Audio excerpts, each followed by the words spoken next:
This was an inevitable decision that would have to be made about Harry and Meghan basically being told you cannot use the name Sussex Royal.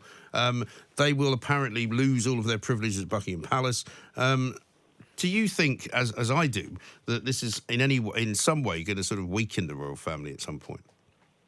I think they have been weakened by this whole episode. I think that, I think the Sussex Royal thing is a trivial sideshow, really. I mean, they're still HRHs, even though they've been told not to use them. They're still Duke and Duchess of Sussex, and will continue to use that title. And those are public offices, really. I mean, they're going to be using those for private profit now. So I think there's still questions to be asked, which are a little bit more serious than whether or not they can use the word royal. It's a bit odd that a royal can't use the word royal, but a pub can. So that's quite a good point. I suppose that the pub isn't necessarily profiting off the name of the royal. I don't know, but I don't go to a pub because it's got royal in the name. No, indeed, but I do think that this is going to cause them a lot of problems for two reasons. Firstly, they've lost two of their sort of star names, as it were. And they're still going to be over there in North America as a constant reminder, that the monarchy isn't all that good for the royals themselves. They don't necessarily enjoy all that hassle of doing those engagements and so on. And as a kind of a comparison with what the people that have been left behind. And with the Queen stepping back increasingly, I mean, she's 94 in April, and there's a good chance we're going to have King Charles on the throne this decade. They've been reduced to Charles and Camilla, William and Kate, and I think and a bit of Princess Anne. Well, I mean, I think most people most people younger than me, and I'm 45, don't really know the rest of them that well. I mean, they've been pretty much in the background for a long time, and they were talking about even getting Prince Edward back on the front line. I mean, that's pretty desperate if they're going to have to rely on him. You haven't mentioned Andrew yet. And this is the other thing, though. I mean, aside from losing Harry and Meghan, they've got this constant thorn in their side of Andrew, which is not going away. Yeah. They've got, the Queen has not let up on supporting Andrew, being seen with him and all the rest of it.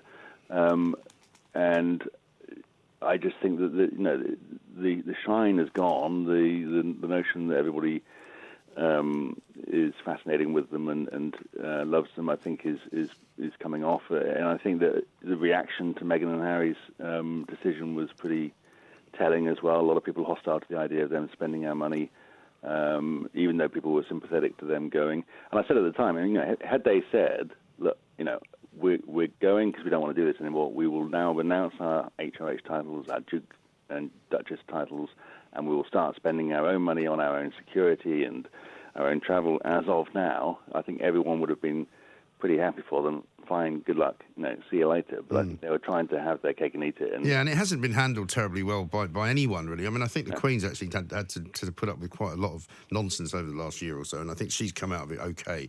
But as I was saying earlier to my guests here, it's very difficult to see how there will be a great deal of public confidence once she's no longer at the head of the royal family. Well, I think the problem is that, I think that the Queen's children, that generation, had all sorts of problems in the late 80s and 90s, and they haven't really lived up to the same sorts of standards that people perceive the Queen to have. Yeah. And they thought that the next generation, Harry and William, was going to be the sort of the salvation, and that is also not really working out.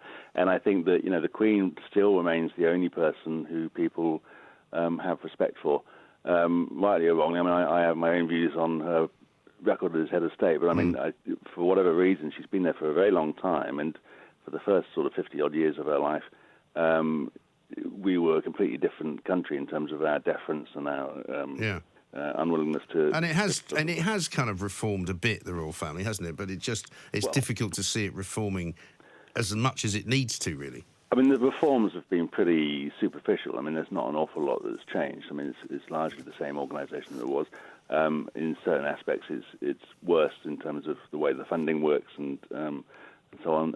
It's incredibly secretive, and they do routinely use public money for their own private purposes. And then we see people like Prince Charles, taking a helicopter for a short flight to go and lecture scientists on the need to reduce flying to save the environment. And I think that all this kind of stuff is where people are going to lose their patience, and they don't see it with the Queen. They don't really mind, and to some extent that's no longer an issue because, I don't want to be morbid, but I mean, she's not going to be around for all that much longer. And the attention is going to increasingly turn to what's next. I mean, we've just recently launched a new documentary called The Man Who Shouldn't Be King, and that looks at Charles as Duke of Cornwall and the way in which he deals with or operates the duchy as a private corporation. Yeah. Well, I mean, I've often said, I mean, it seems to me there's no excuse whatsoever in this day and age that the Duchy of Cornwall does not pay corporation tax. It is a profit-making organisation. To all intents and purposes, it is a corporation. Yeah. Why the hell can't he pay corporation tax like the rest of us? Indeed. I mean, it operates like a private corporation, and they keep on saying, depending on what the question is, they say, oh, well, it's not a corporation, it's a trust, or it's because he says it is. Between him and Charles, or... and he volunteers to pay tax. I said, well, how would it look if I rang up HMRC tomorrow and said, you know what, I've got this tax bill, but I'm going to voluntarily pay you 20% of it. How's that? But the reality of the answer is it's not a private estate either. It belongs to the Crown. So, I mean, really, it shouldn't be his at all. And this is one of the arguments, is that it should really be rolled into the Crown estates and all the profits go to the Treasury. Yeah. And but we in our film, we've interviewed tenants of the Duchy who are pretty angry with him in the way in which he treats them. Yeah. And quite a few of them we tried to interview, and they were terrified of the consequences. Well, it's very feudal, it seems to me, which is not entirely in keeping with the new century in which that's the exactly new decade. What people were saying. Yeah, this is run like a feudal fiefdom. Okay. Is that out and about? Can people see that? We're currently screening it on at events around the country, and it will be widely available later in the year. Okay, tremendous. Graham, thank you very much indeed for talking to us. We're going to talk now then to Ingrid Seward, Editor-in-Chief at Majesty Magazine, because a lot of the front pages, of course, including the Sun's changing the locks at Buckingham Palace. Harry and Meghan back in the news. Queen boots out Harry and Meghan. Ingrid, well, I suppose it was always going to come to this, wasn't it? Well, I think... Very good morning, by the way, sorry. Very good morning to you.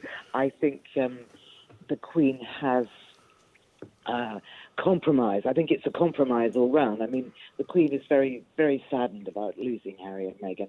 Of that, I'm in no doubt. But she is the custodian at the moment. She is the monarch. She's the custodian of the Crown, and she has to bend to her advisors. She doesn't have to, but she does bend to her advisors, and they have made it perfectly clear what Harry and Meghan can and cannot do. And what do you think their reaction would have been when they found this out for the first time? Because there was a great deal of uncertainty. I think you and I spoke about this in the past, that when they did decide that they were going to take a step back, they were going to move across to Canada, and we said, well, they probably won't be back, but how on earth can they continue to use this website? I mean, I haven't actually checked this morning to see whether the website's still up. No, nor have I. But I imagine that, well, what basically what is being said is that they cannot use the word Sussex Royal. They cannot use that because Royal has the connotations that if it's Royal, it means that you are a working member of the royal family and you are working on behalf of the Queen, which they are not. They're still doing things for the Queen, but it's really not so much for her as for their own charities and their own personal causes. She's asked them to be present at Commonwealth Day in March, and they're coming back for that. And they're doing a few other engagements. But apart from that, those in March and something that Harry is doing in April, and the Invictus Games, we know nothing more. Right. And it's difficult, isn't it? Because if he goes to, say, the Invictus Games, which he's always been very closely associated with and was responsible for setting up, how is he kind of referred to, as it were? Well, he'll still be the Duke of Sussex. He's still Prince Harry. And I think people will still introduce him as Your Royal Highness because he still is a Royal Highness. He's just not going to use that style when he is in the commercial world. So it's not been taken away. It's sort of been stored, if you like. But when he comes back to the Invictus Games in May, of course, he will be His Royal Highness the Duke of Sussex. I would imagine. It's not been taken away from him. But is that the next step, though? Because depending on how Meghan Markle reacts to this particular development, where she may decide that she wants to become more commercialised and that the couple become more commercialised, it might become a bit even more awkward, I suppose. Well, no, they certainly won't use it there. I mean, I'm just talking about the few instances we've been told about that when Harry returns to the UK, and they are, of course, their split has been said it's going to be I think it's the 1st of April. So I think it's a little bit grey. There's lots of grey areas there, and they keep saying these things are under discussion. They're still not decided. But the HRH title, or the style, if you like, the correct way of talking about it, is not being removed. It's just been put in cold storage. No, quite. And I mean, there's never going to be a time, I guess, when the press forgets about Harry and Meghan. I mean, they've gone to America on the basis that apparently, or North America, I should say, that they want to get out of the limelight, but they haven't really managed to stay out of it. Oh, absolutely not. I mean, everything they do will be monitored and criticised or praised, and they're certainly not going to get away from the press. I think that what they are going to get away from is the royal family, and this is a slightly grey area that it's difficult to understand. Is what is it about the royal family that they are so very upset with? Yes, and that is an interesting point. His last royal engagement. Interesting point. I wish I could answer it. I think this is what everybody really wants to know. What is it that's sort of driven them out? What jealousies? They spoke about all these things, and then Tom Bradbury, in the Times, I suppose, as a sort of spokesman for them. Yeah, he spoke about them too, but it's still a grey area. It's been a very, very difficult time for them. No, I think it has. And I'm assuming when he comes to make his last royal engagement on March the 9th in the Commonwealth service at Westminster Abbey, I mean, I'm not even sure if she's going to come with him. I think so. I imagine so. Oh, yes, I think so, because I think that Meghan also has some royal engagements. So they're here for a week or 10 days. And during that time, they will undertake certain things, on behalf of the Commonwealth. And where will they stay? I mean, I know these are sort of very basic questions, but I mean, supposedly Frogmore Cottage has been sort of taken back by the Queen. I don't know if they're going to stay there. I'm not sure if they would stay at Buckingham Palace. I mean, what would you expect would be the case? No, the Frogmore Cottage is still theirs. Well, obviously it belongs to the royal estate, but it is still theirs. Right. It is their home for when they're in England, and the Queen made that very clear. She's not pushing them out. She's trying to compromise with what they want and what she wants. But also, they've sacked all their staff, so they don't have any staff technically, so they'll have to hire sort of temps in, won't they?